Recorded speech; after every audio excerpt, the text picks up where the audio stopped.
Okay guys, check out transfer to states. మనం chapter volume 2 chapter 2లో ఉన్నాం. అందులో థర్డ్ లెక్చర్ ఇది. ఫిజికల్ డెవలప్మెంట్స్ అనే చాప్టర్లో ఉన్నాం మనం. స్టేట్కి ఎంత ట్రాన్స్ఫర్ చేశారు ఏంటి అనే విషయాలు కూడా ఇక్కడ మెన్షన్ చేశారు. సెంట్రల్ గవర్నమెంట్ తనకు వచ్చిన ఇన్కమ్లో స్టేట్స్ కూడా మనకి ట్రాన్స్ఫర్ చేస్తూ ఉంటుంది. ఆ విషయాలు కూడా ఇక్కడ మెన్షన్ చేయడం అనేది జరిగింది. So take a look at these details. Central government ఏం చేసిందంటే ఇక్కడ it has accepted the recommendations made by 15th finance commission. పాలిటీలో మీరు ఇది నేర్చుకుంటారు. ఫినాన్స్ కమిషన్ అనేది కాన్స్టిట్యూషనల్ బాడీ. ఫినాన్స్ కమిషన్ ఏం చేస్తుంది? సెంటర్ నుండి స్టేట్స్కి ట్యాక్స్ రెవెన్యూ ఎంత షేర్ చేయాలి అని రికమెండేషన్స్ అనేది ఇస్తుంది. సో సెంట్రల్ గవర్నమెంట్ ట్యాక్సెస్ రూపంలో కలెక్ట్ చేసిన మనీలో ఎంత పోర్షన్ అనేది స్టేట్ గవర్నమెంట్స్కి ఇవ్వాలి, స్టేట్ గవర్నమెంట్స్కి ఎంత ఇవ్వాలి అని రికమెండ్ చేసేది ఎవరు? Finance commission. So finance commission ప్రతి 5 సంవత్సరాలకు ఒకసారి కాన్స్టిట్యూట్ చేస్తూ ఉంటారు. సో 15th ఫినాన్స్ కమిషన్ ఏదైతే రికమెండేషన్స్ ఇచ్చిందో దాన్ని సెంట్రల్ గవర్నమెంట్ యాక్సెప్ట్ చేసింది. సెంట్రల్ గవర్నమెంట్ యాక్సెప్ట్ చేసింది. సో ఈ సెంటర్ నుంచి స్టేట్స్కి ఆ ఫండ్స్ ట్రాన్స్ఫర్ చేయడానికి ఒక పేరు ఉంది. ఏంట పేరు? Devolution. We call it devolution of funds from centre to states. అయితే పోస్ట్ డివల్యూషన్ అన్నారు అనుకోండి. పోస్ట్ డివల్యూషన్ అంటే అర్థం ఏంటి? ట్యాక్సెస్ రూపంలో వచ్చిన ఆదాయాన్ని షేర్ చేసిన తరువాత. Devolution relates to sharing of income which was accrued as part of taxes. Taxes రూపంలో వచ్చిన మనీని షేర్ చేయడాన్ని డివల్యూషన్ అని చెప్పి అంటాం. డివల్యూషన్ కాకుండా ఇంకా కొన్ని ఉంటాయి. ఏంటి చూడండి ఇక్కడ, post devolution revenue deficit grant. అంటే కొన్ని రాష్ట్రాలకి లోటు బడ్జెట్స్ ఉంటే వాళ్ళకి స్పెషల్ గ్రాంట్స్ ఇవ్వమని కూడా ఫినాన్స్ కమిషన్ రికమెండ్ చేస్తుంది. అంటే కొన్ని రాష్ట్రాలకి ఆదాయం బాగా తక్కువ ఉన్నప్పుడు ట్యాక్స్లో వచ్చిన ఇన్కమ్ షేర్ చేసేగా, ట్యాక్స్లో వచ్చే ఇన్కమ్ షేర్ చేయగా ఇంకా సరిపోదు, వాళ్ళకి కొంచెం స్పెషల్ గ్రాంట్ ఇవ్వండి అని కూడా ఫినాన్స్ కమిషన్ రికమెండ్ చేస్తుంది. దాన్ని ఏమంటారు? Post devolution revenue deficit grant అని చెప్పి అన్నారు.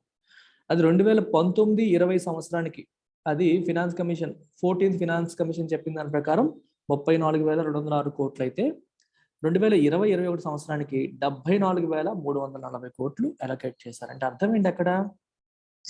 రెవెన్యూ డెఫిసిట్ గ్రాంట్స్ అనేవి పెరిగాయి. రెవెన్యూ డెఫిసిట్ గ్రాంట్ అనేది బాగా పెరిగింది. అలాగే లోకల్ బాడీస్ గ్రాంట్.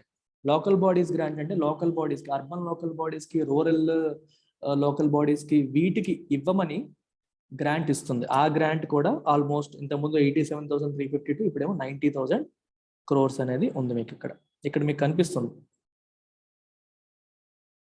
చూడండి, మొత్తం 1.99 lakh crores చూసారు ఇక్కడ. 1.98914 అంటే అప్రాక్సిమేట్గా 1.914 మొత్తం దేనికోసం? Post devolution revenue deficit grants to local bodies and disaster management grant. సెపరేట్గా డిజాస్టర్ మేనేజ్మెంట్ గ్రాంట్స్ కూడా ఇచ్చింది. ఇవన్నీ కలిపి 1,99,000 కోట్లు స్టేట్స్కి సెంట్రల్ గవర్నమెంట్ అనేది ఇచ్చింది. This is apart from devolution. Is that point clear to everyone? Devolution అంటే అర్థమైందా? చూడండి ఏం జరుగుతుందో. ఇది central government of India. It collects taxes from multiple indirect tax, direct tax, రకరకాలుగా సెంట్రల్ గవర్నమెంట్కి ట్యాక్స్ ఇన్కమ్ అనేది వస్తుంది. ఈ వచ్చిన ట్యాక్స్ ఇన్కమ్లో let us say 100 rupees tax income కింద వచ్చింది అనుకోండి. ఇఫ్ ఫినాన్స్ కమిషన్ సేస్ 43% మీరు స్టేట్స్కి షేర్ చేయండి అని చెప్పారనుకోండి, ఈ 100లో 43 ఎవరికి వెళ్ళిపోతుంది? స్టేట్కి వెళ్ళిపోతుంది. ఫస్ట్ 100లో 43 స్టేట్స్కి వెళ్ళిపోతుంది. ఈ 43ని మనం ఏమంటాం? డివల్యూషన్ అంటాం. We call it devolution. ఈ డివల్యూషన్ కాకుండా ఎడిషనల్గా ఇంకా రెవెన్యూ డెఫిసిట్ ఉండే వాళ్ళకి స్పెషల్ గ్రాంట్స్, లోకల్ బాడీస్కి separate grants, disaster management grant ఇవి కూడా ఇచ్చిందనమాట. సెంట్రల్ గవర్నమెంట్ స్టేట్ గవర్నమెంట్స్కి ఇవి కూడా ఇవ్వడం జరిగింది. ఇది డిపార్ట్మెంట్ ఆఫ్ ఎక్స్పెండిచర్ డేటా నుంచి తీసుకున్నారు. డిపార్ట్మెంట్ ఆఫ్ ఎక్స్పెండిచర్ అనేది విచ్ మినిస్ట్రీ కింద వస్తుంది? గెస్ చేయండి. It falls under which ministry? Ministry of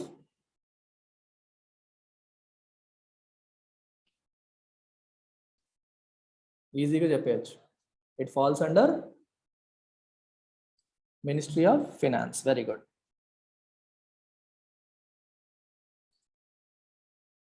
ministry of finance అన్నమాట.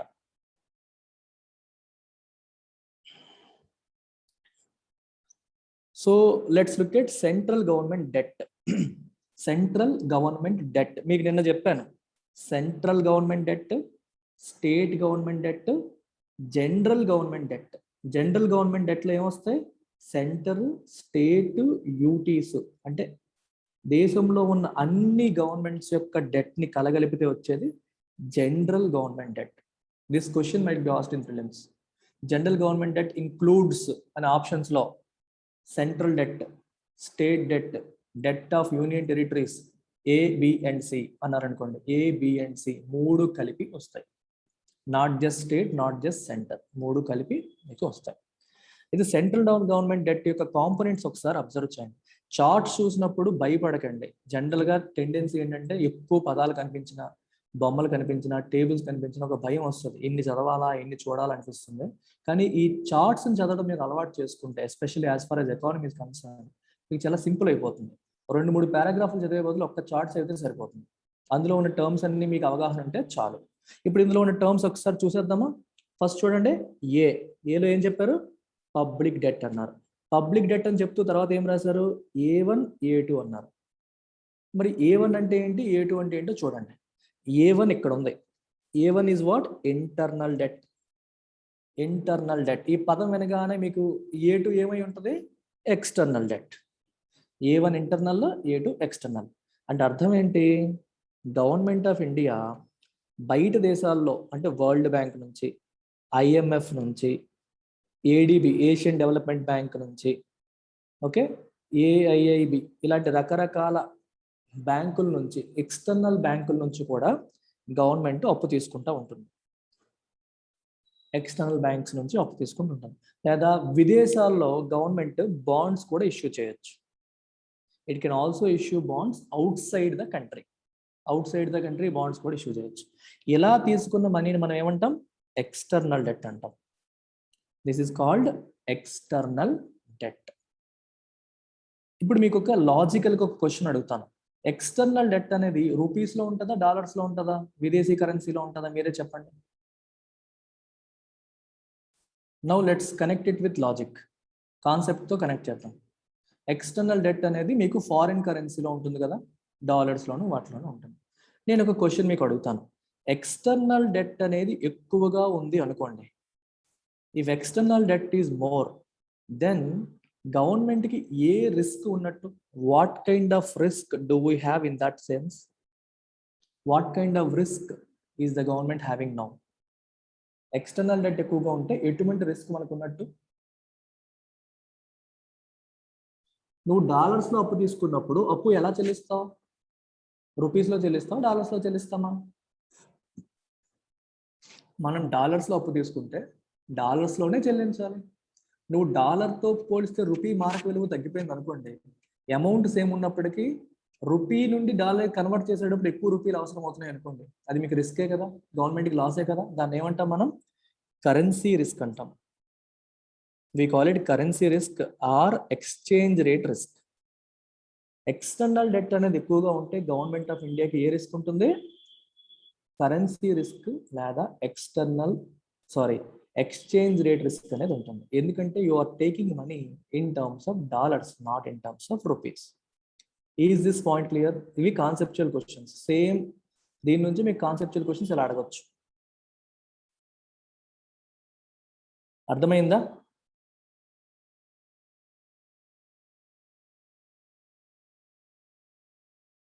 ఎక్స్టర్నల్ డెట్కి ఏ రిస్క్ లింక్ అయింది? కరెన్సీ రిస్క్ లింక్ అయింది. మీరు ఒకసారి అబ్జర్వ్ చేయండి, అమౌంట్ చూడండి. 2019-20 ప్రాంతానికి 5.85 lakh crores ఉంది ఎక్స్టర్నల్ డెట్. టోటల్ లైబిలిటీస్ ఎంత ఉన్నాయి? 97.05 ఉన్నాయి. 97.05. లేదా పోనీ పబ్లిక్ డెట్ తీసుకోండి, 86 ఉంది. 86.05లో ఓన్లీ 5.85 మాత్రమే ఎక్స్టర్నల్ డెట్. ఓన్లీ 5.85 మాత్రమే external debt. Remaining 80.20 is internal debt. You can talk about it in mains, you can talk about it ప్రిలిమ్స్లో కూడా అడగవచ్చు. మనకి according to latest economic survey, government of India has the following risk అని అన్నారు అనుకోండి. Currency risk ఎక్కువగా లేదు. ఎందుకు లేదంటే ఎక్స్టర్నల్ డెట్ తక్కువగా ఉంది కాబట్టి, ఇంటర్నల్ డెట్ ఎక్కువగా ఉంది కాబట్టి. ఇంటర్నల్ డెట్ అంటే అర్థం ఏంటి? ఇంటర్నల్గా తీసుకున్న అప్పు. ఏ రకంగా అప్పు తీసుకుంటుంది? By issuing bonds. Government of India bonds issue చేసినప్పుడు people purchase it.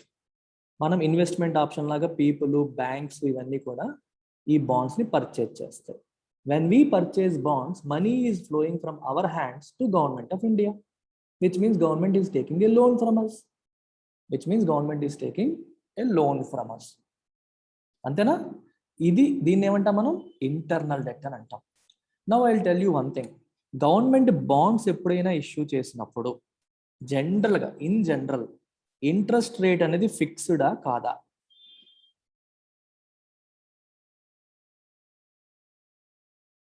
Coupon rate అనేది మెన్షన్ చేస్తారా లేదా బాండ్ మీద? సో అది ఫిక్స్డే కదా. 99% ప్రతి కేసులో కూడా ఇంట్రెస్ట్ రేట్ అనేది ఫిక్స్డ్.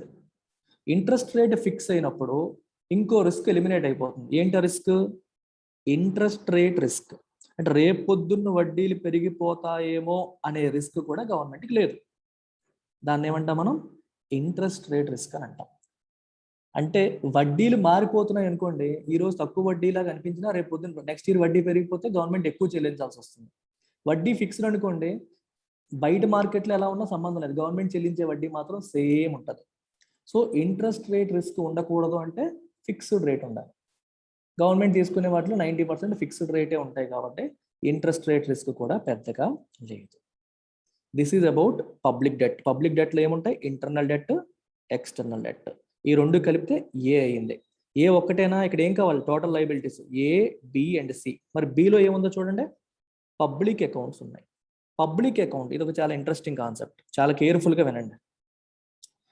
ఇవి మీకు ముత్యాలు, ఇవి దొరకవు బుక్కుల్లో, ఎక్కడ దొరకవు. సో అటెన్షన్ పే చేసి చక్కగా నేర్చుకోండి. పబ్లిక్ అకౌంట్ అంటే ఏంటో తెలుసా ఎవరికైనా? What is public account? PF.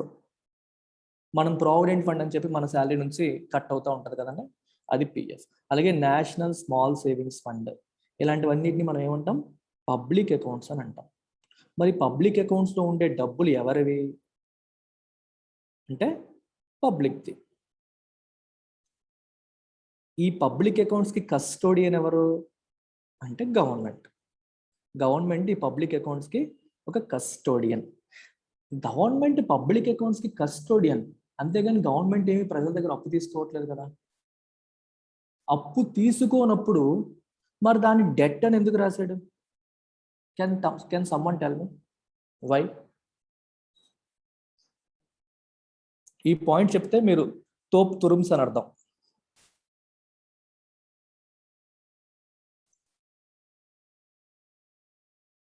అది మన అకౌంట్లోనే మెయింటైన్ అవుతుందని చెప్పి చెప్తున్నారు. పబ్లిక్ అకౌంట్ అంటున్నారు, పబ్లిక్ పేరు మీదే ఉంటుంది, గవర్నమెంట్ కస్టోడియన్ అని మాత్రమే అన్నాం. రెస్పాన్సిబిలిటీ ఉన్నంత మాత్రాన అది అప్పు కాదు కదా శ్రావణి. రెస్పాన్సిబిలిటీ వేరు, అప్పు వేరు. నీ దగ్గర ఎవరైనా 1000 రూపాయలు నుంచొని ఇచ్చారనుకో, ఆ 1000 రూపాయలు నువ్వు బాధ్యత వహిస్తున్నావు, నువ్వు అప్పు తీసుకోలేదు, నీకు అవసరమైంది నువ్వు అడగలేదుగా, అది అప్పు అని ఎలా అంటావు? మీ పక్కింటి అయినా ఎదురింటి అయినో తిరుపతి వెళ్తూ వాళ్ళ దగ్గర ఉన్న 10 లక్షలు క్యాష్ మీ ఇంట్లో పెట్టడానికి పెట్టారనుకో, నీ అప్పు ఎంత అంటే శ్రావణి నువ్వు 10 లక్షలు అప్పు అని చెప్తావా? చెప్పవు కదా. You're a custodian, you're not, నువ్వు వాళ్ళ దగ్గర అప్పు తీసుకోలేదు. నువ్వు గవర్నమెంట్ యూజ్ చేస్తుందా? ఎలా యూజ్ చేస్తుంది? కేర్ఫుల్, చాలా కేర్ఫుల్గా వినాలి. గవర్నమెంట్ యూజ్ చేస్తుంది, ఎగ్జాక్ట్లీ ఎలా యూజ్ చేస్తుందో చూడండి. ఇది చాలా మందికి తెలియదు. మనం పబ్లిక్ అకౌంట్స్లో మనం పెట్టుకున్న మనీ ఏదైతే ఉంటుందో, లెట్ అస్ సే ఒక 1000 crores, 10,000 crores, 1,00,000 కోట్లు అనుకోండి. ఎవరి money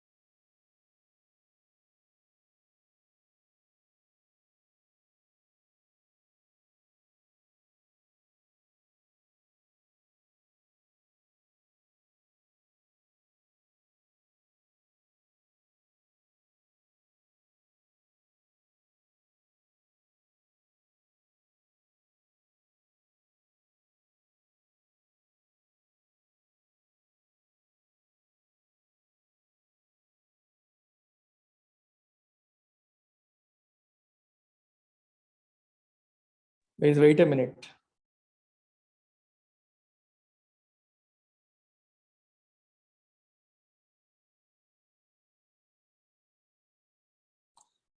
so look at the flow of thought. అందరూ కేర్ఫుల్గా అబ్జర్వ్ చేయండి, చాలా ఇంపార్టెంట్ అది. ఎలా వర్కౌట్ అవుతుందో ఒకసారి చూడండి. Today Shravani is an employee, government employee. Shravani శాలరీలో కొంత పోర్షన్ పిఎఫ్ రూపంలో పిఎఫ్ అకౌంట్కి వెళ్తుంది, ప్రావిడెంట్ ఫండ్ అకౌంట్కి వెళ్తుంది. And we call it A public account. ఈ ప్రావిడెంట్ ఫండ్లో ఉన్న మనీ పైన హక్కు ఎవరిది? శ్రావణిదే, వేరే వాళ్ళది కాదు, తనదే.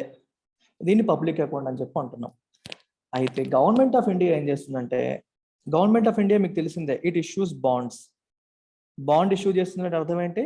When it wants money it issues bonds. Money అవసరమైనప్పుడు తను బాండ్స్ ఇష్యూ చేస్తుంది, బాండ్స్ ఇష్యూ చేస్తుంది. ఈ డబ్బుల్లోంచి మనం గవర్నమెంట్ ఆఫ్ ఇండియా ఏం చేస్తుంది? పిఎఫ్ డబ్బుల్లోంచి బాండ్స్ కొంటుంది. ఎందుకు కొంటుంది అంటే, పిఎఫ్ లో పెట్టిన డబ్బుల మీద మనకు వడ్డీ ఇస్తుందిగా government, it has to pay interest. మరి వడ్డీ పే చేయాలంటే ఆ డబ్బులు అలాగ వాళ్ళ దగ్గర పెట్టుకున్నారనుకోండి, లాస్ కదా. అందుకని ఆ డబ్బులు తీసుకెళ్లి బాండ్స్ లో ఇన్వెస్ట్ చేస్తారు. బాండ్స్ లో ఇన్వెస్ట్ చేసినప్పుడు ఏమవుతుంది? బాండ్స్ నుంచి వీటికి వడ్డీ వస్తుంది, బాండ్స్ నుంచి వీటికి వడ్డీ వస్తుంది. ప్లస్ గవర్నమెంట్కి కూడా ఈ మనీ ఉపయోగపడుతుంది. The moment it issues bonds, దీంతో బాండ్స్ కొన్నప్పుడు ఈ మనీ గవర్నమెంట్ ఆఫ్ ఇండియాకి వెళ్ళిపోతుంది. గవర్నమెంట్ ఆఫ్ ఇండియా ఏదో రోజు మళ్ళీ పిఎఫ్ అకౌంట్కి తిరిగి ఇచ్చేయాలి. మెచ్యూరిటీ వచ్చినప్పుడు పిఎఫ్ అకౌంట్లో తిరిగేసేయాలి. పిఎఫ్ అకౌంట్ నుంచి నువ్వు ఎప్పుడు విత్డ్రా చేసుకుంటే నీకు వచ్చేస్తూ ఉంటాయి. Is this point clear to everyone? Money circulation అనేది ఎలా జరుగుతుందో అర్థమైందా?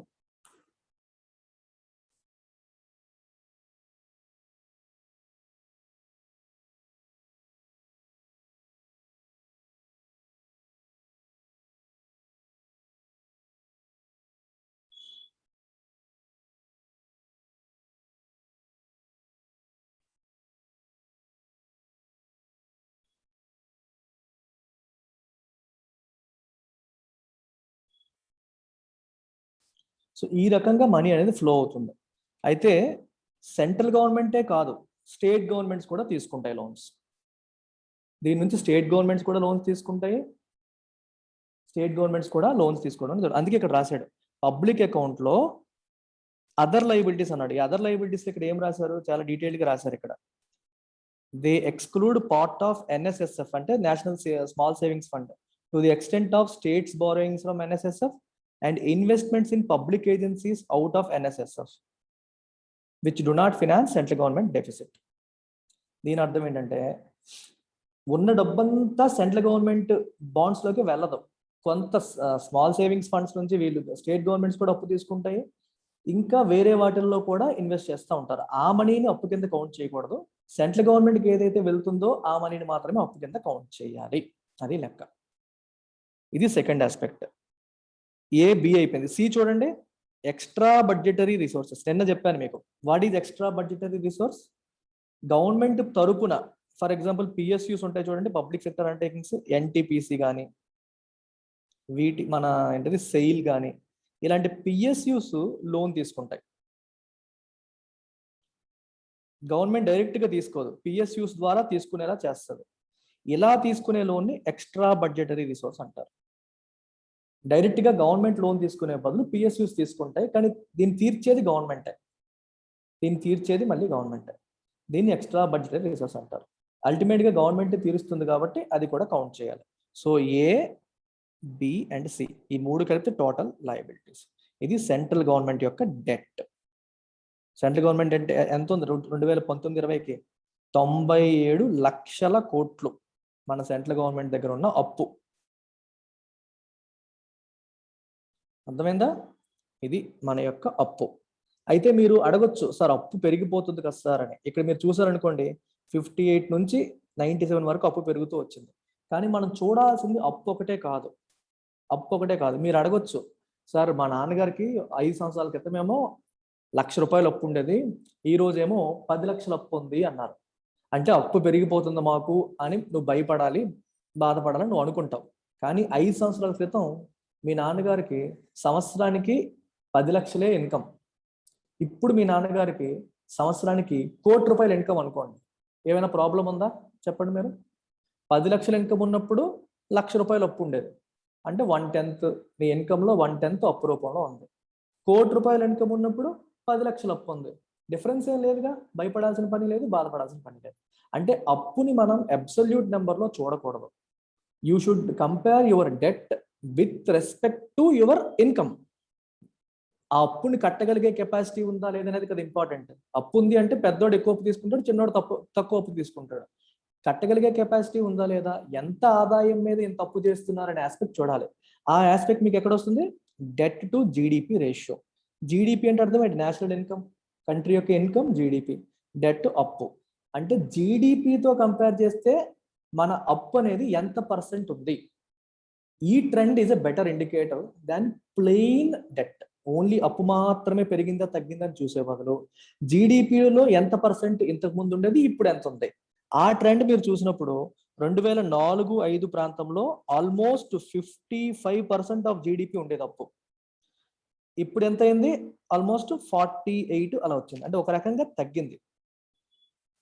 డెట్ టు జీడిపి రేషియో మాత్రం తగ్గుతూ వచ్చింది. సో ఒక రకంగా హెల్దీ అనే చెప్పాలి. 2004-05తో పోల్చుకుంటే ఇప్పుడు ఒక రకంగా బెటర్గానే ఉందని చెప్పాలి. Is this point clear? Debt to GDP ratio concept అర్థమైందా? ఇప్పుడు 97 లక్షల కోట్లు అనేది డెట్ అయితే 200 లక్షల కోట్లు అనేది జీడిపి అనుకోండి. ఇది డెట్ టు జీడిపి రేషియో అనగా డెట్ బై జీడిపి. ఆ రేషియో ఎలా ఉంది, ఎంత పర్సంటేజ్ ఉంది అంటే ఒకప్పుడు 55-57% ఉండేది, ఇప్పుడేమో క్లోజ్ టు 48% ఉంది.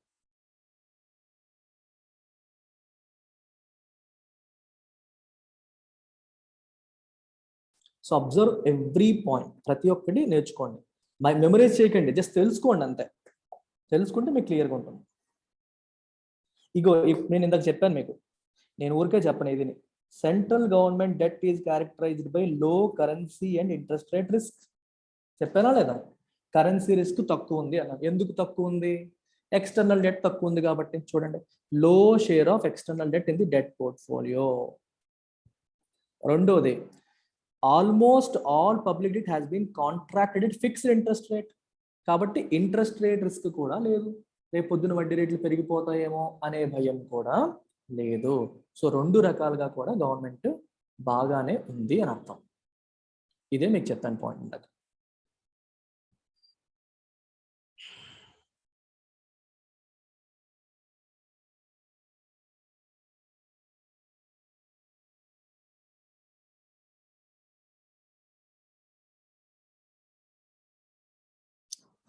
అండ్ అనదర్ ఆస్పెక్ట్ చూడండి, maturity profile of out standing dated central government securities. Maturity profile అంటే అర్థం ఏంటి? నువ్వు అప్పు తీసుకుంటున్నావు, బాగానే ఉంది, అది ఎన్నాళ్ళకి? 1 year టైం పీరియడ్తో ఉన్న అప్పు ఎన్నాళ్ళు ఎంత ఉంది, 2 years టైం పీరియడ్తో ఎంత ఉంది, 20 సంవత్సరాల టైం పీరియడ్తో ఎంత ఉంది, అలాంటిది అనమాట. దాన్ని ఏమంటారు? మెచ్యూరిటీ ప్రొఫైల్ అని చెప్పి అన్నారు. చూడండి ఒకసారి ఇక్కడ ఏం రాశారు, ఎలా ఉందో. 2012-13 ప్రాంతంలో ఉన్నది గ్రీన్, 2019-20 ప్రాంతంలో ఉన్నది ఈ రెడ్ కలర్ది. Observe it. ఏది మెమరైజ్ చేయకండి, జస్ట్ చూడండి అంతే. No need to memorise, just observe the trend అంతే. చూడండి ఇక్కడ 0 to 5 years అంటే నెక్స్ట్ 5 ఏళ్లలో మనం కట్టాల్సిన అప్పు 2012-13లో ఎక్కువ ఉండేది, 2012-13లో అది ఎక్కువ ఉంది 2019-20తో పోల్చుకుంటే. మీరు అబ్జర్వ్ చేయాల్సింది ఏంటంటే 20 సంవత్సరాలు అండ్ అబవ్ అంటే అర్థం ఏంటి? 20 సంవత్సరాలు అండ్ అబవ్లో 2019-20 ఎక్కువ ఉంది, 2012-13 తక్కువ ఉంది. విచ్ మీన్స్ ఇప్పుడు కరెంట్ 2019-20లో మనం కంపేర్ చేసుకుంటే లాంగ్ పీరియడ్ అంటే లాంగ్ టర్మ్ డెట్ అనేది పెరిగింది. లాంగ్ టర్మ్ డెట్ పెరిగినట్టే కదా. ఇంతకుముందు 11.2% ఉంటే ఇప్పుడేమో 16.9%. అంటే ఇమీడియట్గా కట్టాల్సిన అవసరం దీనికి తక్కువ ఉంటుంది. 20 సంవత్సరాల తర్వాత కట్టుకోవాలి, అంత టైం ఉంది మనకు కట్టడానికి. అలాగే 10 to 20 years కూడా స్లైట్గా పెరిగింది. At the same time 5 to 10 years తగ్గింది, 0 to 5 years తగ్గింది. అంటే షార్ట్ టర్మ్ 10 ఏళ్ళ లోపు కట్టాల్సిన డెట్ ఏమో తగ్గుతూ వచ్చింది, 10 ఏళ్ళ నుంచి 20 ఏళ్ళ తర్వాత కట్టాల్సిన డెట్ ఏమో పెరుగుతూ వచ్చింది. అంటే ఇమీడియట్గా గవర్నమెంట్కి రిస్కులు తక్కువ ఉన్నాయి, ఎందుకంటే చాలా టైం పీరియడ్ ఉంది కట్టడానికి అనే పాయింట్ మీకు ఇక్కడ తెలుస్తుంది. Is this clear? ఈ పాయింట్ అర్థమైందా లేదా? ఈ చార్ట్ని ఎలా చదవాలి అని చెప్తున్నాం.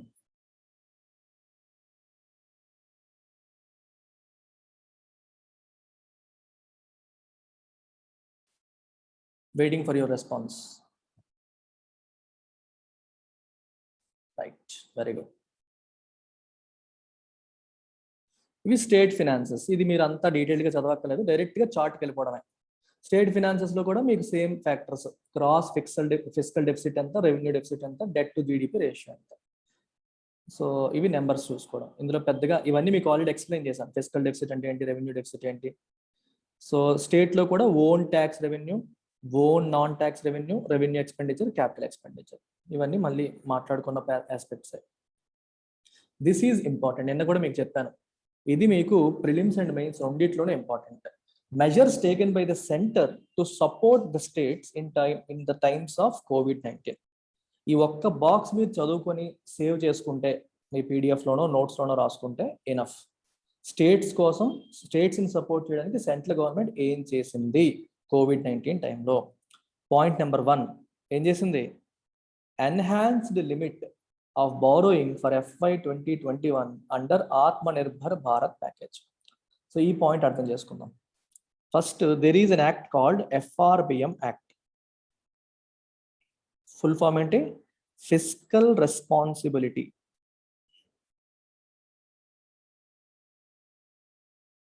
పబ్లిక్ ఫినాన్స్ చాప్టర్లో నేర్చుకుంటాం ఇదంతా. And budget management act. Fiscal responsibility and budget management act ఏం చెప్తుంది అంటే, సెంటర్ మరియు స్టేట్ వాళ్ళ యొక్క రెస్పెక్టివ్ జీడిపిలో, జీడిపి అంటే ఇన్కమ్ అనుకోండి సింపుల్గా, వాళ్ళ యొక్క రెస్పెక్టివ్ జీడిపిలో ఎంత percent, how much percent debt maintain చేయవచ్చు, ఎంత అప్పు మెయింటైన్ చేయవచ్చు. బేసికల్గా అంటే ఎంత అప్పు అని కాదు, ఫిస్కల్ డెఫిసిట్ ఎంత వరకు ఉండవచ్చు, రెండు ఒకటే మీనింగ్. ఫిస్కల్ డెఫిసిట్ అనేది ఎంతవరకు వెళ్ళవచ్చు అని చెప్పేది FRBM యాక్ట్. మీకు FRBM యాక్ట్ రాకముందు ఎలా ఉండేదంటే, మీకు చెప్తాను, స్టోరీ చెప్తాను. FRBM యాక్ట్ రాకముందు, ఇప్పుడు ఫర్ ఎగ్జాంపుల్ సెంట్రల్ గవర్నమెంట్ కదా ఇది 2001-2002 సంవత్సరం అనుకోండి.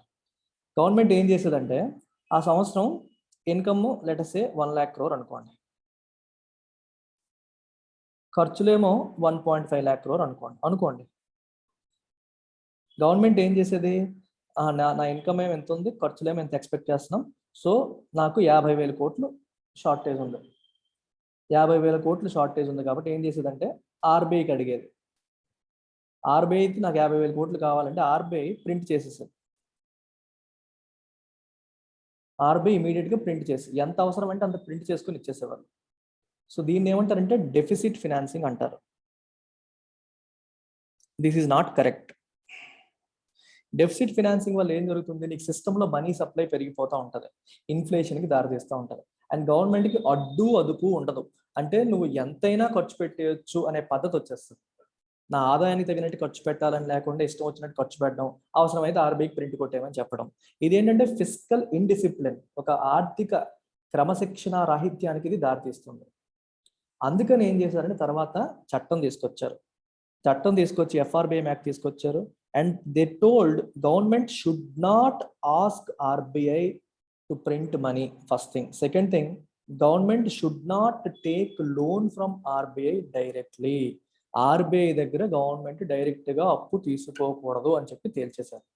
సో గవర్నమెంట్కి ఎప్పుడు అప్పు కావాలన్నా government should go to the మార్కెట్కి వెళ్ళి బాండ్ ఇష్యూ చేసి అప్పు తీసుకోవాలి తప్పితే RBI ద్వారా డైరెక్ట్గా తీసుకోకూడదు. RBI దగ్గర తీసుకుంటే వాళ్ళు మాట్లాడేసుకొని తక్కువ వడ్డీకి ఇచ్చేయమని ఇలా మాట్లాడేసుకుంటారు. అది కరెక్ట్ కాదు, మార్కెట్ పరంగానే వెళ్ళాలని చెప్పి నిర్ణయించుకున్నారు.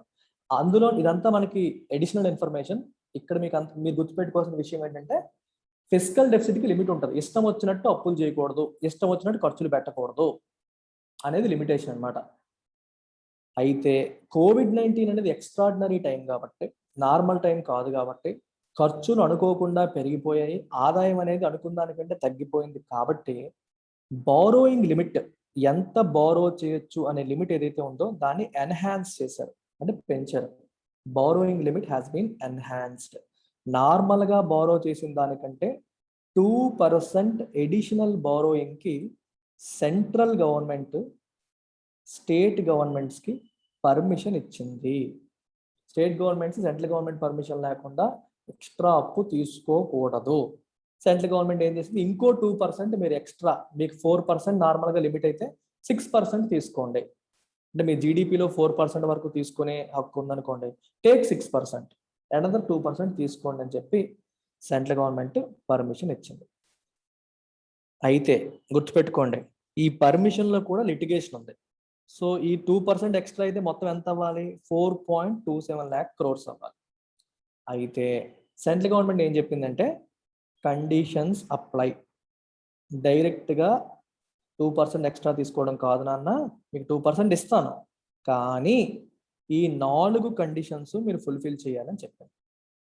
కేర్ఫుల్గా వినండి. ఇక్కడ of the 2 additional 2% borrowing allowed to the states, first installment of 0.5% was untied for all states.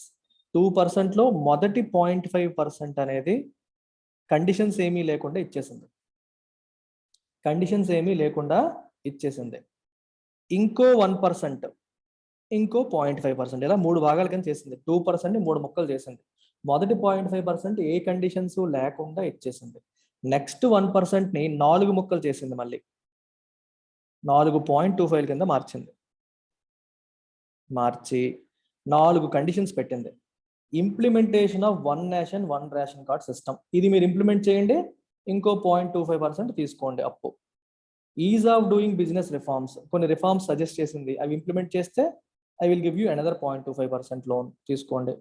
Urban local body utility reforms, local బాడీస్కి మీరు ఫండ్స్ ఇవ్వట్లేదు, అక్కడ రిఫార్మ్స్ కొన్ని సజెస్ట్ చేస్తున్నా స్టేట్ గవర్నమెంట్స్ ఫాలో అవ్వట్లేదు, అవి ఫాలో అయితే ఇంకో 0.25%.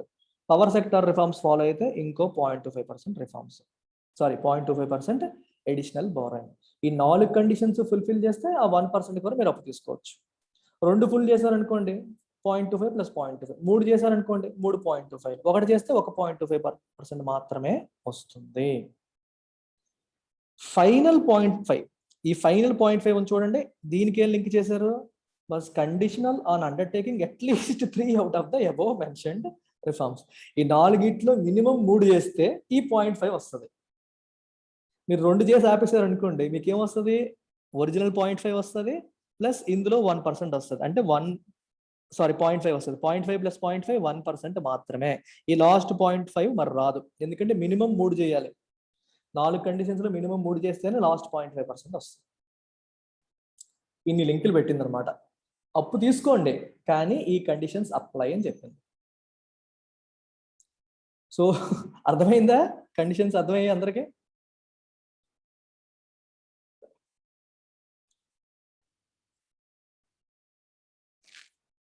దీనిపైన అప్పట్లో ఎడిటోరియల్ వచ్చింది, నేను ఎడిటోరియల్ ఎక్స్ప్లెయిన్ చేశాను, బట్ మీలో చాలా మంది చూసి ఉండకపోవచ్చు. Is this clear? Yeah, very good.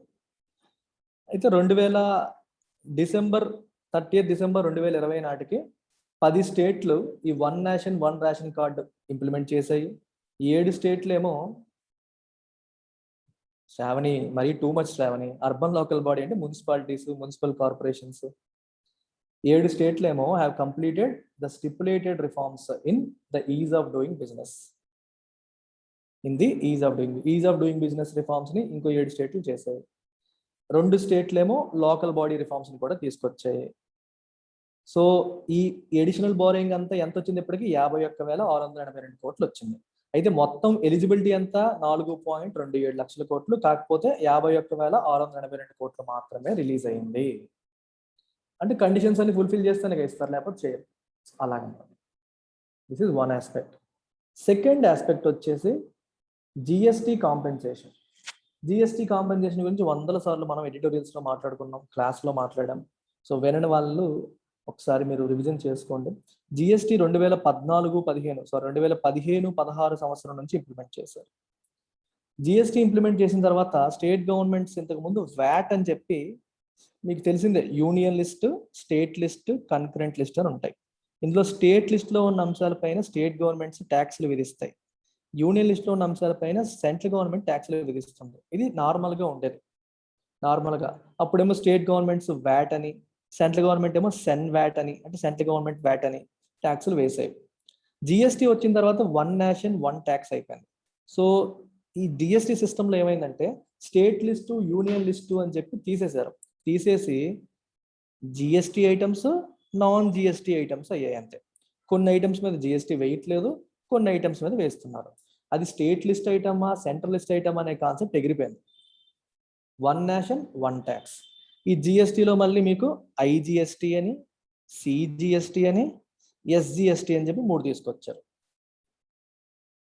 ఒకే స్టేట్లో, ఇది ఏపీ అనుకోండి, ఏపీలోనే సెల్లరు, ఏపీలోనే బయ్యరు, 2 ట్రాన్సాక్షన్స్ ఒకే దగ్గర జరిగాయి అనుకోండి, అప్పుడు మీకు సిజిఎస్టీ ప్లస్ ఎస్జిఎస్టీ పడుతుంది.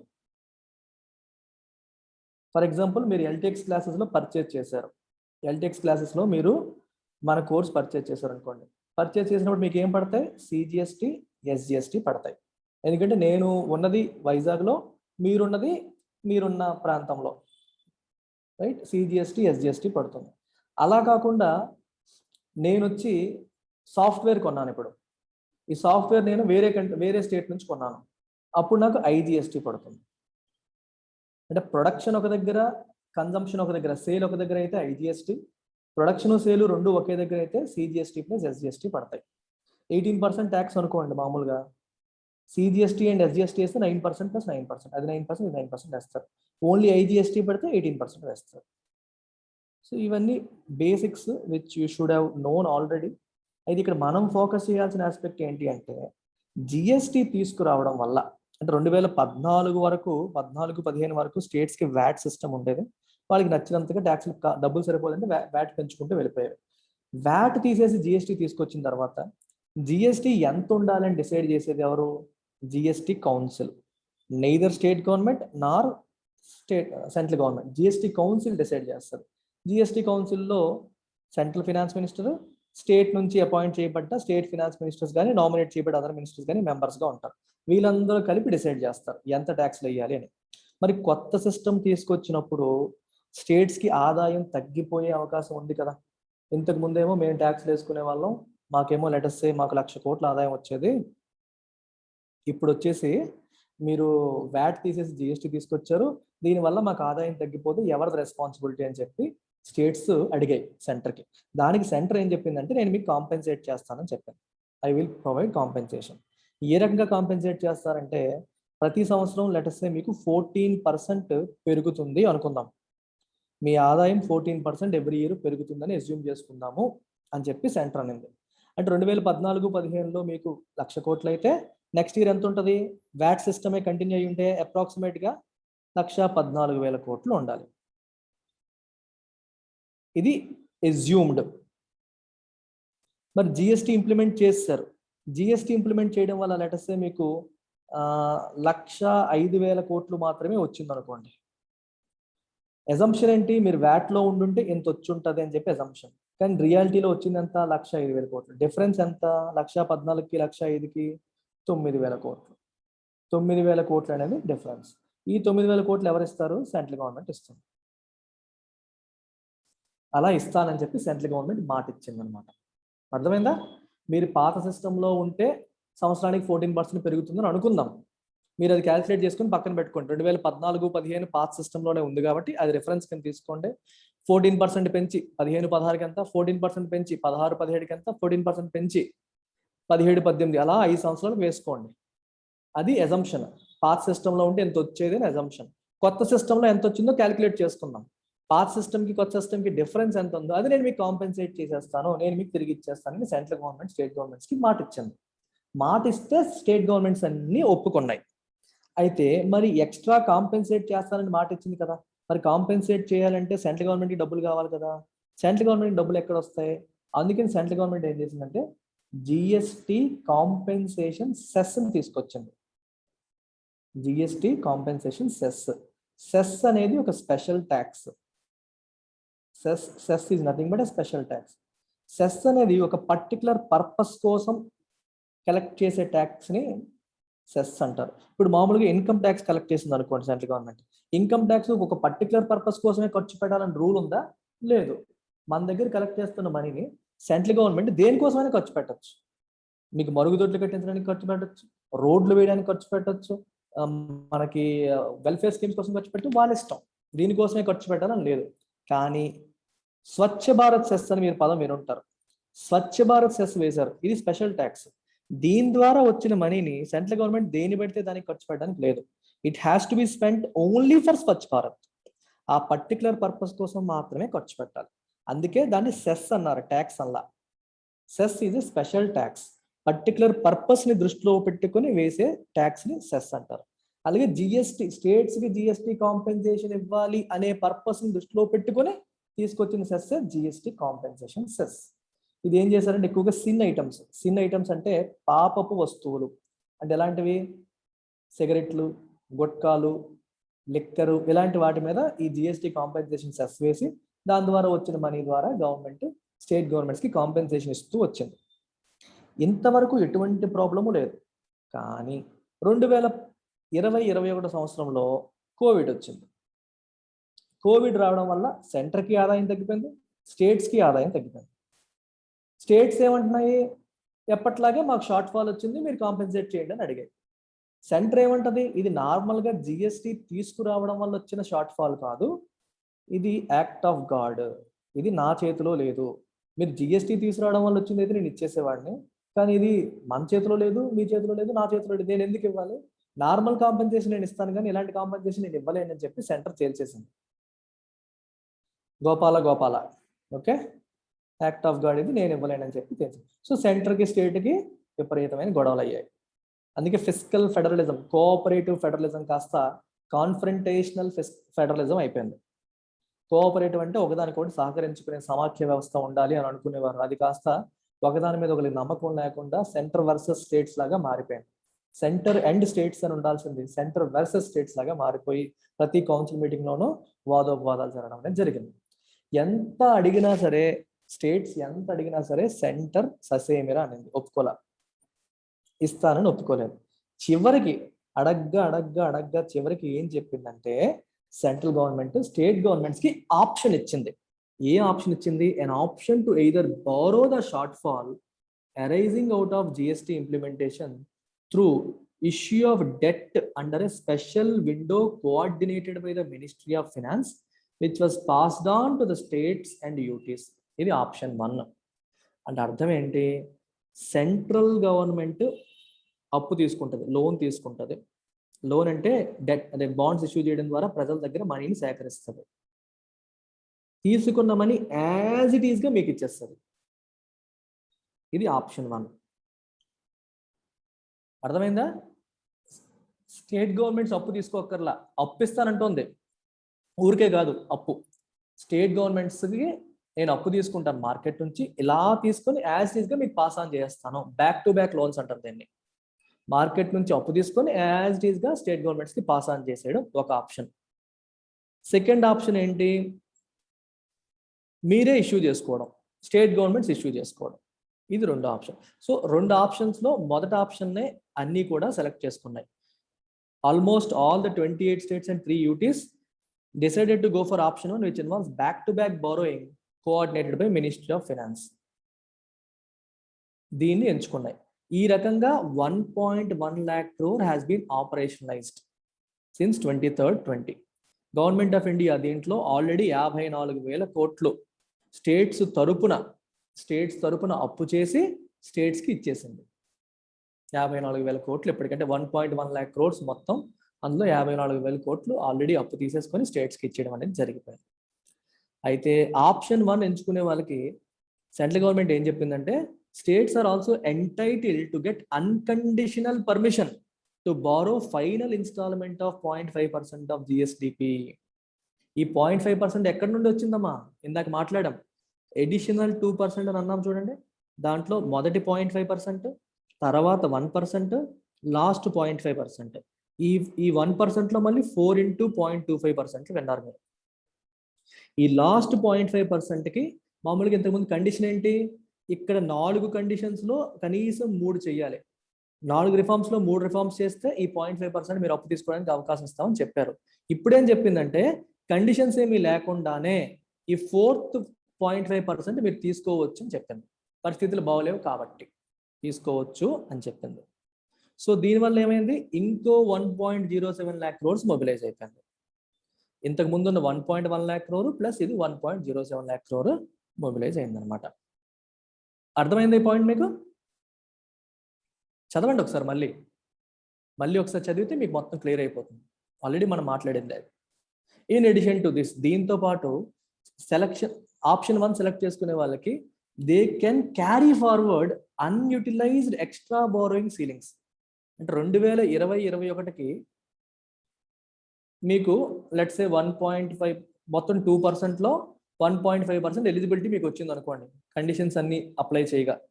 ఇది మీరు ఉపయోగించుకోలేకపోయారు, అన్ఫార్చునేట్లీ మీరు ఉపయోగించుకోలేకపోయారు. 1.5% ఆఫ్ జీడిపిని మీరు బారో చేయలేకపోయారు. అప్పుడు ఏం చేయొచ్చు, క్యారీ ఫార్వర్డ్ చేసుకోవచ్చు అని చెప్పింది. అంటే ఈ సంవత్సరం మీరు అప్పు తీసుకోలేకపోతే నెక్స్ట్ ఇయర్ మీరు అప్పు తీసుకోండి, మీకు ఆ లిమిట్ అనేది క్యారీ ఫార్వర్డ్ చేస్తాను అని చెప్పి పర్మిషన్ ఇచ్చింది. ఓకే, పర్మిషన్ ఇచ్చింది.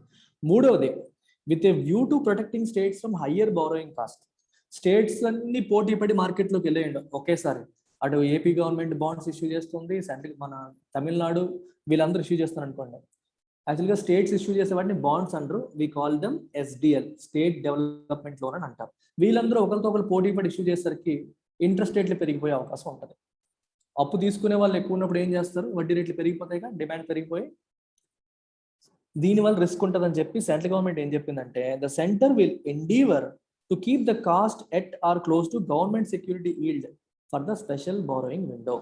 గవర్నమెంట్ సెక్యూరిటీస్ మీద, సెంట్రల్ గవర్నమెంట్ సెక్యూరిటీ మీద ఎంతైతే వడ్డీ ఉంటుందో అంతే ఉండేలాగా చూస్తాను, ఒకవేళ మీకు ఎక్స్ట్రా అయితే ఖర్చు, ఆ ఎక్స్ట్రా నేను భరిస్తానని చెప్పి మాట ఇచ్చింది.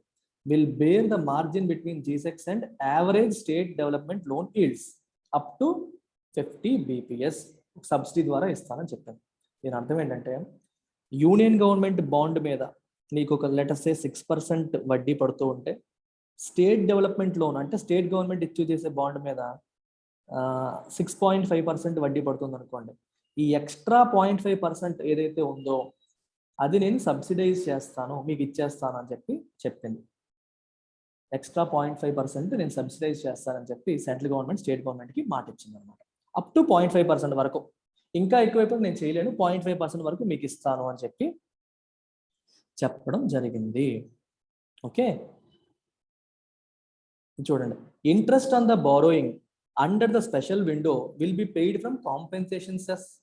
ఈ ఎక్స్ట్రా బారోయింగ్ ఏదైతే తీసుకున్నారో దాని యొక్క ఇంట్రెస్ట్ ఎవరు కట్టాలి, స్టేట్సే కట్టాలి. కానీ డైరెక్ట్గా స్టేట్స్ కట్టక్కర్లా, మీకు ఎలాగో కాంపెన్సేషన్ సెస్ ఉంది కదా, దాంట్లోంచి మీ తరపు నేను కట్టేస్తానని చెప్పి కూడా మాట ఇచ్చింది.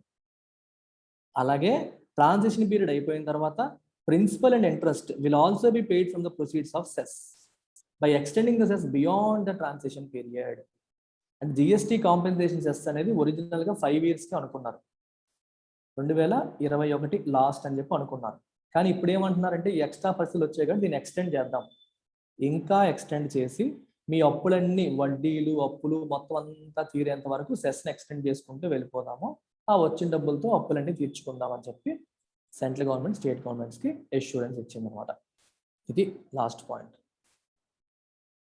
అండ్ అనదర్ 2 things, మొత్తం 4. ఈ 4 పాయింట్స్ కూడా మీరు మళ్ళీ ఒకసారి చదవండి, చదువుతూ మళ్ళీ ఎక్స్ప్లెనేషన్ వినంటే అర్థమవుతుంది. Scheme for special assistance for states for capital expenditure. Capital expenditure అంటే రోడ్లు, బిల్డింగ్లు, భవనాలు ఇలాంటి వాటి కోసం స్పెషల్ అసిస్టెన్స్. ఇది in the form of 50-year interest free loan. 12,000 కోట్ల రూపాయలు 50 సంవత్సరాలు ఇంట్రెస్ట్ ఫ్రీ లోన్ ఇచ్చింది, వడ్డీ కట్టక్కర్లేదు. దీని పేరేంటి, scheme for special assistance to states for capital expenditure. Capital expenditure కోసం స్పెషల్ అసిస్టెన్స్ ఇస్తున్నాము, 50 సంవత్సరాల టైం పీరియడ్, ఇంట్రెస్ట్ కట్టక్కర్లేదని చెప్పి ఎంత. దీంట్లో నార్త్ ఈస్టర్న్ స్టేట్లకి ఏమో కొంత, అలా ఎవరెవరికి ఎంత అని చెప్పి రాశారు, ఎంత అని చెప్పి రాయడం జరిగింది. ఎస్డిఆర్ఎఫ్ అంటే state disaster recovery fund. State disaster recovery fund. Disaster recovery fund దీనికి ఎక్కడి నుంచి డబ్బులు వస్తాయి, సెంట్రల్ గవర్నమెంట్ నుంచి వస్తాయి. ప్రతి స్టేట్కి డిజాస్టర్ రికవరీ ఫండ్ ఉంటుంది. దీంట్లో ఫండ్స్ ఎవరు వేస్తారంటే సెంట్రల్ గవర్నమెంట్ వేస్తూ ఉంటుంది. ఇది ఎప్పుడైనా సరే మనకి సైక్లోన్స్ కానీ, తుఫాన్స్ కానీ, సునామీలు కానీ వచ్చినప్పుడు విక్టిమ్స్, అందులో బాధితులు ఎవరైతే ఉంటారో వాళ్ళకి నష్టపరిహారం చెల్లించడానికి ఈ ఫండ్ నుంచి డబ్బులు చెల్లిస్తారు. దీంట్లో డబ్బులు ఎవరు వేస్తారు? సెంట్రల్ గవర్నమెంట్ వీళ్ళకి వేస్తారు. ఓకే, అయితే సెంట్రల్ గవర్నమెంట్ ఏం చేసిందంటే COVID-19 కూడా ఒక నోటిఫైడ్ డిజాస్టర్ కిందే, దీని కిందే మేము ట్రీట్ చేస్తాము. వన్ టైం, ప్రతిసారి కాదు. COVID-19 అనేది తుఫాను కాదు, సైక్లోన్ కాదు, మనకి సునామీలు కాదు, అందులో భూకంపం కాదు, అందులో ఇది లేదు. అయినప్పటికీ దీన్ని కూడా ఒక డిజాస్టర్ కింద కన్సిడర్ చేస్తాము అని చెప్పి మీకు డబ్బులు ఇస్తానని చెప్పి ఇచ్చింది. ఎంత ఇచ్చింది? 11,092 crores SDRF స్టేట్ గవర్నమెంట్స్ కి ఫస్ట్ ఇన్స్టాల్మెంట్ కింద రిలీజ్ చేసింది. అలాగే ఈ SDRF లో ఉన్న మనీని ఎంత స్పెండ్ చేయొచ్చని మీకు లిమిట్స్ ఉంటాయి. అందులో ఉన్న ఫండ్స్ ఇష్టం వచ్చినట్టు వాడడానికి లేదు, లిమిటేషన్స్ ఉంటాయి. ఆ లిమిటేషన్ కూడా 50% పెంచింది. అంటే నార్మల్ గా మీరు ఖర్చు పెట్టే లిమిట్ కంటే ఎక్స్ట్రా ఖర్చు పెట్టుకోండి, ఇది ఎక్స్ట్రాడినరీ సిచ్యువేషన్ కాబట్టి యూ కెన్ స్పెండ్ మోర్ అని చెప్పి గవర్నమెంట్ స్టేట్ గవర్నమెంట్స్ కి అలౌ చేసింది. జనరల్ గవర్నమెంట్ అంటే ఏం చెప్పాను మీకు? సెంటర్ ప్లస్ స్టేట్ అన్ని కలిపి ఉన్నది జనరల్ గవర్నమెంట్ యాక్ట్. ఈ జనరల్ గవర్నమెంట్ డెట్ అనేది ఎలా ఉందో చూడండి ఒకసారి. పెరుగుతుందా తగ్గుతుందా? General government debt to GDP 2011-12లో 67.4% ఉంది. 2019-20కి 73.8. మామూలుగా మీరు ఓన్లీ స్టేట్ ఒక సెంట్రల్ గవర్నమెంట్ ఒకటే చూస్తే తక్కువే ఉంది, కానీ జనరల్ గవర్నమెంట్ డెట్ చూస్తే 73.8% పెరిగింది. యాక్చువల్గా ఓన్లీ సెంటర్ చూస్తే ప్రాబ్లం లేదు, కానీ సెంటర్ అండ్ స్టేట్ కలిపి అన్ని కలిపి చూసినప్పుడు మీకు 73.8% అనేది వచ్చింది. ఇక్కడ మీరు ఈ ఆస్పెక్ట్ మీకు యాక్చువల్గా వాల్యూమ్ 1లో ఫస్ట్ చాప్టర్ సెకండ్ చాప్టర్ అనుకుంటా, సెకండ్ థర్డ్ గుర్తులేదు, ఎకనామిక్ సర్వే, దాంట్లో ఇంట్రెస్ట్ రేట్ గ్రోత్ డిఫరెన్షియల్ అనే కాన్సెప్ట్ నేను చెప్పాను. ఒకసారి వెనక్కి వెళ్ళి పాత వీడియోస్ మీరు చూస్తే ఇది అర్థమవుతుంది. సింపుల్ గా చెప్పేస్తాను, పైన చెప్తాను. I cannot explain everything in detail again. దీనికి అదేంటంటే డెట్ అంటే ఏంటి? అప్పు కదా. జీడిపి అంటే ఏంటి? ఆదాయం, ఇన్కమ్, అంతేనా? మీకు సింపుల్ ఎగ్జాంపుల్ చెప్తాను చూడండి. అప్పు మీద మీకు 10% వడ్డీ పడుతుంది అనుకోండి, మీ ఆదాయం ఏమో 12% per annum పెరుగుతుంది అనుకోండి, నీకు రిస్క్ ఉందా? Tell me. నీ ఆదాయం ఏమో 12% పెరుగుతుంది, అప్పు మీద వడ్డీ ఏమో 10% ఉంది. Do you have any problem? Problem లేదు కదా. ఈ కాన్సెప్ట్ అదే, అంతకంటే ఏం లేదు. అంటే అప్పు ఎంత ఉండొచ్చు, ఈ అప్పు తీసుకోవడం వల్ల ఏమైనా రిస్క్ ఉందా అనే ఆస్పెక్ట్ ఇక్కడ కవర్ చేస్తున్నారు. వీళ్ళకి ఎగ్జాంపుల్ ఏం చెప్తాడంటే, నువ్వు 100 రూపాయలు అప్పు తీసుకొని ఎజ్యూమ్ చేసుకో, 100 రూపీస్ అప్పు తీసుకున్నావు, 8% వడ్డీకి సంవత్సరానికి 100కి 8 రూపాయలు వడ్డీ కడతానని చెప్పి అప్పు తీసుకున్నావు. దీంతో బిజినెస్ స్టార్ట్ చేసావు. ఈ 100 రూపాయలతో బిజినెస్ స్టార్ట్ చేసినప్పుడు నీకేమో 110 రూపాయలు వచ్చింది. అంటే నీకు ఎంత గ్రో అయినట్టు? 10% గ్రో అయింది. ఇన్కమ్ గ్రోత్ ఏమో 10% ఉంది, ఇంట్రెస్ట్ ఏమో 8 రూపీస్. ఈ 110 లోంచి వడ్డీ ఎంత కడతావు? 8 రూపీస్ కట్టేస్తావు. నెక్స్ట్ ఇయర్కి నీ దగ్గర అసలు ఎంత ఉంటుంది? 102 ఉంది. నీకు రిస్క్ ఏమన్నా ఉందా అప్పు తీసుకోవడం వల్ల? ఏ రిస్క్ లేదు, ఎందుకంటే నేను అప్పు కట్టే వడ్డీ కంటే ఆదాయాన్ని నేను ఇంకా ఎక్కువగా గ్రో చేస్తున్నాను కాబట్టి నాకు రిస్క్ లేదు. అదే interest rate growth differential. Interest rate minus growth rate. Interest rate growth rate కంటే తక్కువ ఉంది అనుకోండి, ఇదేమవుతుంది? నెగిటివ్ అవుతుంది. నెగిటివ్ అయితే మనకి మంచిది, అంటే ఇంట్రెస్ట్ రేట్ కంటే గ్రోత్ రేట్ ఎక్కువ ఉంది. గ్రోత్ రేట్ ఎక్కువ ఉంటే మనకి కంట్రీకి మంచిదే కదా. కంట్రీ అప్పుల మీద కట్టే వడ్డీ కంటే కంట్రీ యొక్క ఇన్కమ్ గ్రో అవుతున్న రేట్ ఎక్కువ ఉంది, which is a positive sign. అది పాజిటివ్ అవ్వాలంటే ఈ IRGD అనేది నెగిటివ్ అవ్వాలి.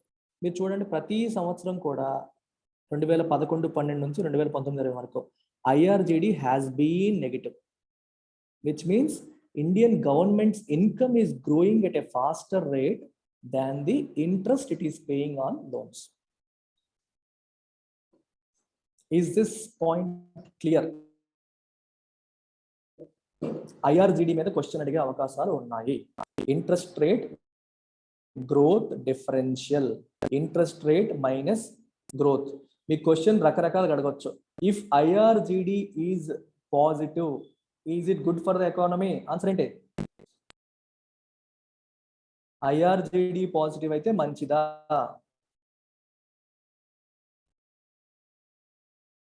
నో. ఇంట్రెస్ట్ రేట్ గ్రోత్ కంటే ఎక్కువ ఉంది అనుకోండి, మంచిది కాదు. గ్రోత్ ఇంట్రెస్ట్ రేట్ కంటే ఎక్కువ ఉంటే మంచిది.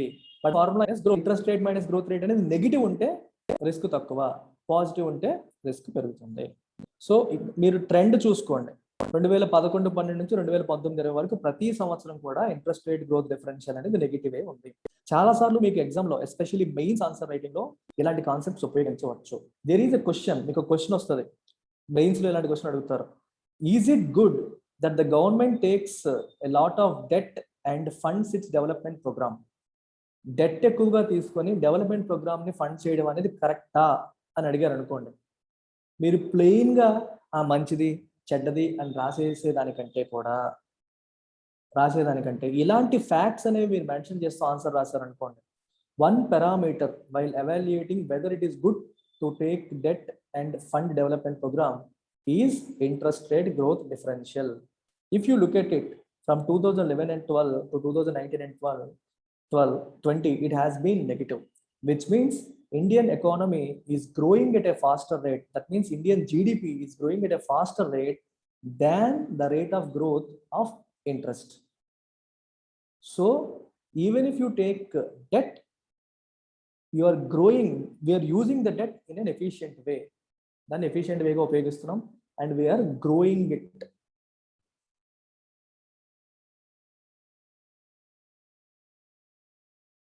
More than the interest you're paying. దాని కంటే వడ్డీ కంటే నువ్వు దాన్ని ఎక్కువగా రాస్తే ఎగ్జామినర్కి ఈ ఎకనామిక్ సర్వే చదివాడని తెలుస్తుంది. బికాజ్ ఐఆర్జిడి అనేది మీ రమేష్ సింగ్ లో కాదు కదా, ఎన్సీఆర్టీస్ లో కాదు కదా, ఎక్కడ మెన్షన్ చేయలేదు. It is mentioned only in economic survey. అలాగే ఎకనామిక్ సర్వేలో మెన్షన్ చేసిన ఇంకో కాన్సెప్ట్ చెప్పనా, crowding in effect. Crowding out effect అనేది మీరు రాస్తారు, రమేష్ సింగ్ లో రాస్తారు, బుక్ లో రాస్తారు. క్రౌడింగ్ ఇన్ ఎఫెక్ట్ అనేది ఎకనామిక్ సర్వేలో రాస్తారు, వాల్యూమ్ 1 లో. నేను అది కూడా చెప్పాను. I covered everything, what ever I'm covering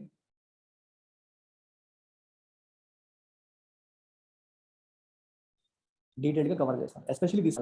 I know it is difficult but slowly and steadily you need to pick up. అంతే అయిపోయింది చాప్టర్ ఎట్ ఎ గ్లాన్స్. ఇందులో ప్రతి పాయింట్ మనం కవర్ చేసామనేది చూసుకోండి. Summary, to facilitate resilient recovery of the economy from the impact of COVID-19, Government of India adopted calibrated approach తీసుకుంది. అర్థమైందా? In contrast with front loaded approach. అంటే ఏం చెప్పాను మీకు స్టార్టింగ్ లో, ఒకేసారి స్టిమ్యులస్ ఇచ్చేయకుండా ఫేజ్డ్ అప్రోచ్ తీసుకుంది. స్టార్టింగ్ లో అందరికీ అవసరమైనవి బాగా వల్నరబుల్ సెక్షన్స్, పేదవాళ్ళు, ఎంఎస్ఎంఈస్ ని సపోర్ట్ చేసింది. తర్వాత క్యాపిటల్ ఎక్స్పెండిచర్ ని సపోర్ట్ చేసింది. ఫేజ్డ్ అప్రోచ్ తీసుకుంది. అలాగే ఎక్స్పెండిచర్ పాలసీ, ఇది ఎవాల్వింగ్ సిచ్యువేషన్ బట్టి డిసైడ్ చేసింది. ఇనీషియల్ గా వల్నరబుల్ సెక్షన్స్ కి హెల్ప్ చేసింది, తర్వాత క్యాపిటల్ స్పెండింగ్ మీద దృష్టి పెట్టింది. Capital expenditure October, November, December లో ఎక్కువ మనీ స్పెండ్ చేసింది. జిఎస్టీ కలెక్షన్స్ అనేవి కూడా మీరు, ఎందుకంటే లాస్ట్ లో క్యాపిటల్ ఎక్స్పెండిచర్ బాగా పెంచింది కాబట్టి, ఎకానమీ కూడా రికవర్ అయింది కాబట్టి జిఎస్టీ కలెక్షన్స్ కూడా అక్టోబర్ నుంచి పెరిగాయి. డిసెంబర్ 2020లో హైయెస్ట్ లెవెల్ అనేది చూడడం జరిగింది. ట్యాక్స్ రిఫార్మ్స్ గురించి ఆల్రెడీ మాట్లాడాం. ఏం మాట్లాడాం మనం? ట్రాన్స్పరెన్సీ, అకౌంటబిలిటీ, అలాగే ట్యాక్స్ పేయర్ ఎక్స్పీరియన్స్ అనేది పెరగాలి. దీనికోసం 3 పాయింట్స్ తీసుకొచ్చారు. 3 పాయింట్స్ చెప్తారా? ఫేస్లెస్ అసెస్మెంట్, ఫేస్లెస్ అపీల్, మూడోది ఏంటి? Tax payers charter.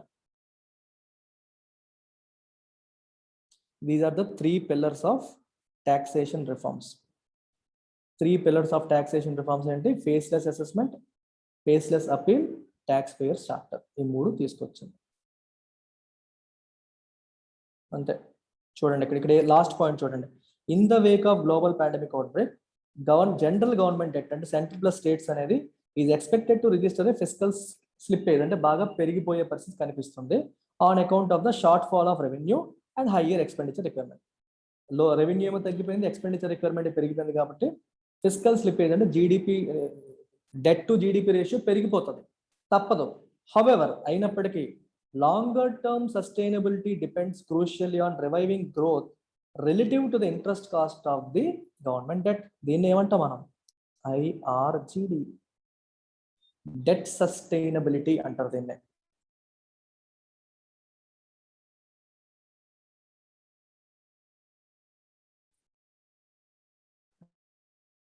అంటే మీరు తీసుకున్న అప్పు అవుతుంది ఇంట్రెస్ట్ కాస్ట్ కంటే కూడా గ్రోత్ అనేది ఎక్కువ ఉంటే, ఇంట్రెస్ట్ కాస్ట్ కంటే గ్రోత్ అనేది ఎక్కువ ఉంటే ఐ మైనస్ జి నెగిటివ్ అయితే ప్రాబ్లం లేదు. ఆ పాయింట్ ఇక్కడ రాశారు. That's it.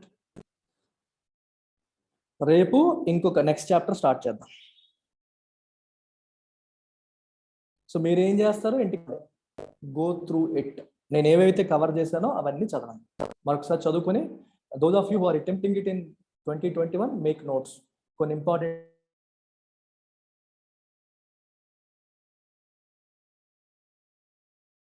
పాయింట్స్